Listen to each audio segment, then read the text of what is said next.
Good morning and welcome to the Crafty Author. My name is Anissa. I am the Crafty Author, and today I'm going to be showing you how to make a quilt label using your sewing machine. There are numerous ways to make a quilt label, and there are several videos on how to do it. But I'm going to show you how I make my quilt labels using the monogram and decorative stitches on my sewing machine, and you can try it too.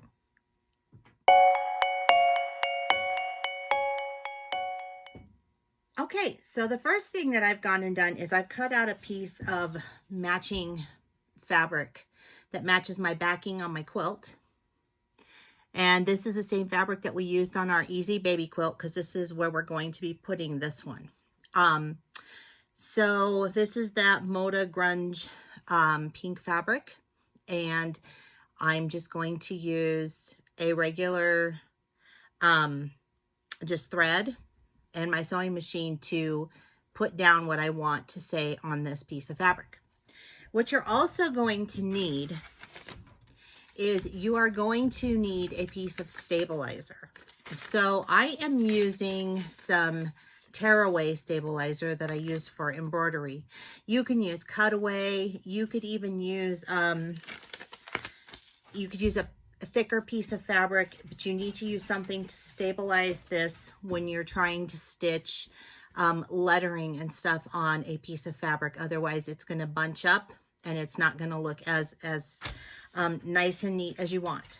Okay, so all that you're going to do is you're just going to take it, and you can use spray adhesive or you could pin this down.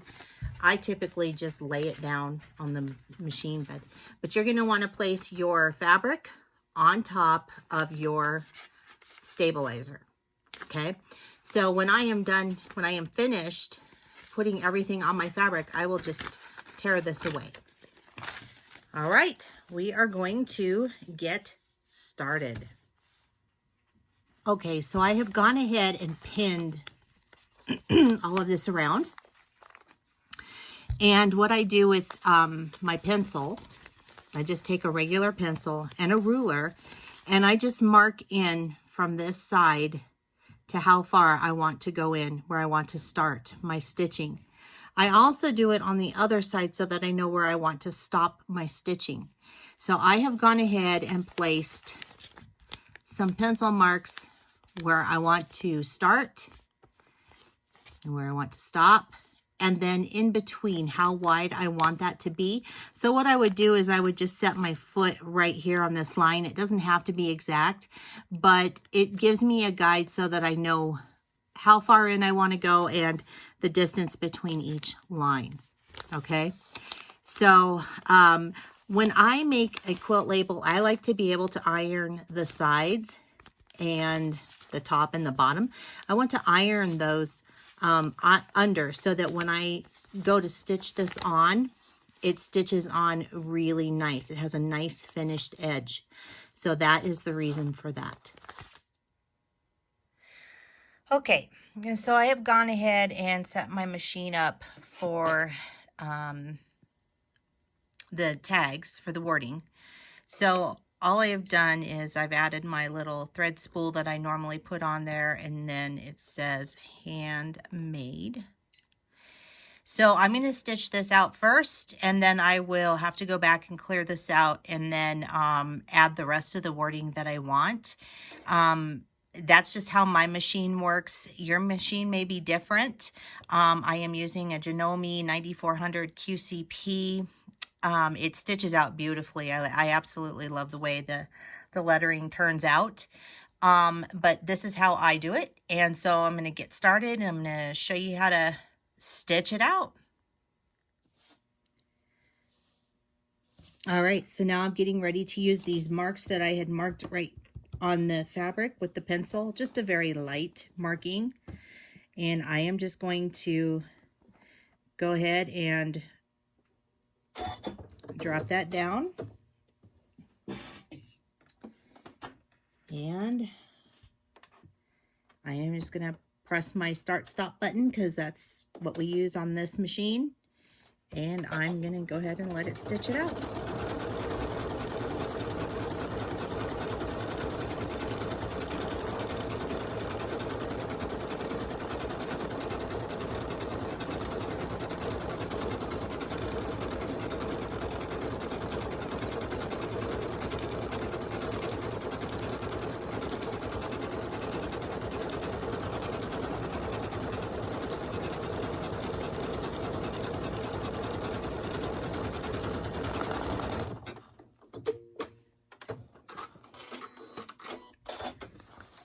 All right.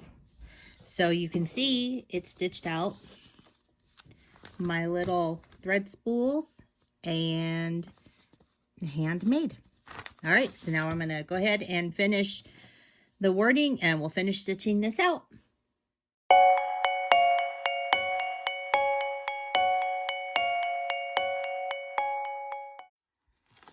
All right, so this is what we have when we're done. And it turned out really cool. So now what you do, because, well, at least what my machine does is I need to trim the strings, okay? So I'm going to go ahead and do that.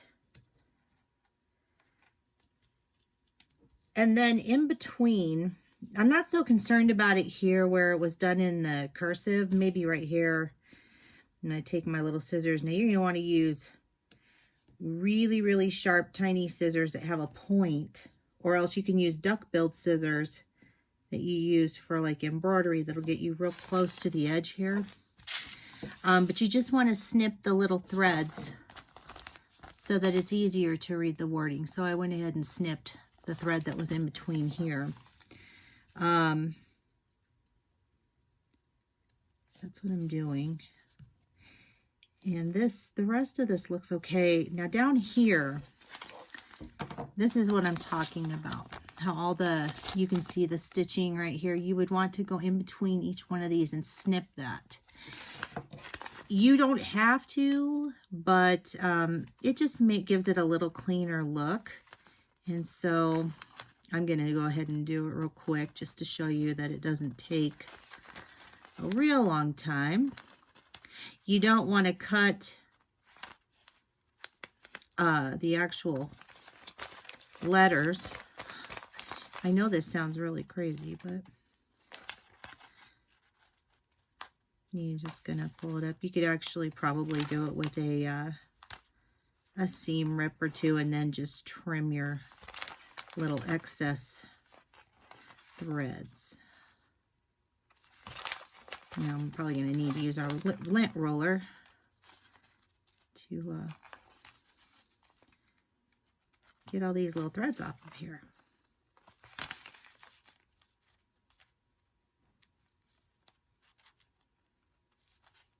Come on, get in there.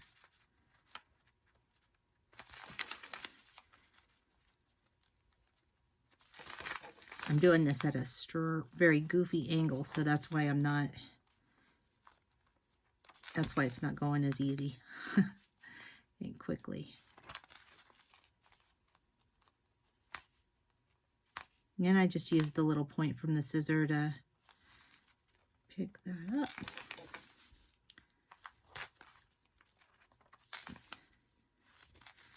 And voila. So I'm going to need to use a roller to get this off because these little threads like to hang around.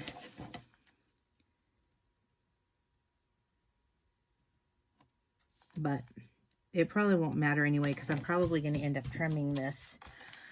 I did cut this piece at 8 by 5. And now that I've gone ahead and done this, I'm going to go ahead and probably cut around here and just make it so that it's an even little square. And then I can iron it and fold it under so that we can sew it onto our quilt, which will be the next step when we go to do the binding, because you want to put your tag on when you do your binding. But this is it. This is what it looks like. And if you have stuff on your machine, if you have letters and monograms and stuff, give it a try. And this is also the tearaway. I told you, the tearaway stabilizer. You want to be careful with these stitches because they're pretty thin. I think I'm going to probably, yeah, just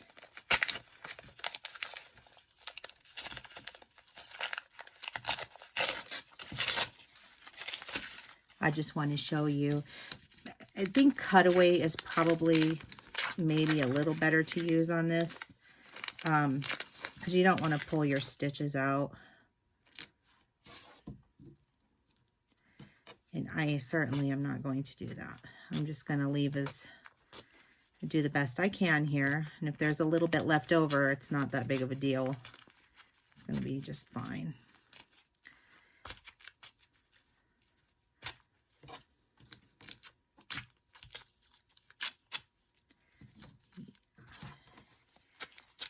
Just want to stabilize all that lettering you have and just tear out the excess around it.